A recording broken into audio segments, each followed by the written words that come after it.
I'm Molly Herron. I'm a composer, and I'm here to answer a few questions for my friends at Mata. I really like to just get a cup of coffee and go straight to my desk in the morning. I think using that first morning energy, clear brain helps me get get the focus I need. Beyond that, what I'm doing on any given day can be very different. It could be improvising on an instrument to generate material, editing and notating in a computer program, um, sitting at the piano and finding chords.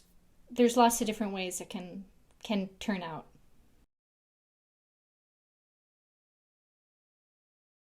I think that scientists and artists are both people who take leaps of faith into the unknown and build bridges back to the known.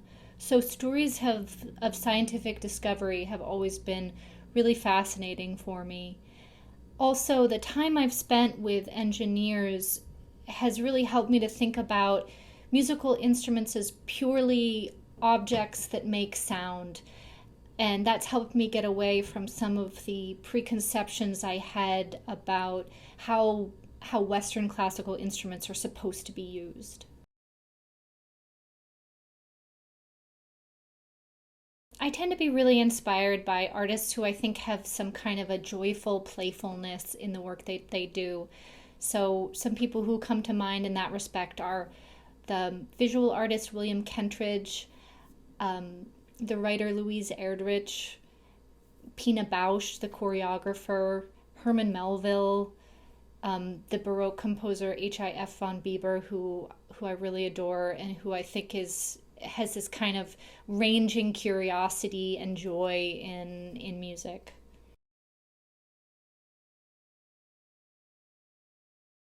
I'm really excited about an album of mine that's coming out in the late summer on New Amsterdam Records. It's called Through Lines, New Music for Viola da Gamba Consort. And it's all pieces that I've written over the last couple of years for a viola da gamba ensemble that's performed by the wonderful group Science Ficta. Well, I've been listening to a lot of albums these days, and two artists I'll mention who go in totally different directions, but I've really been loving both of their work. Stars of the Lid, which is ambient electronic group, and Il Giardino Armonico, which is a Baroque string band that just came out with an album this year called What's Next Vivaldi, which is totally fiery and wonderful, and I've been listening to that a lot.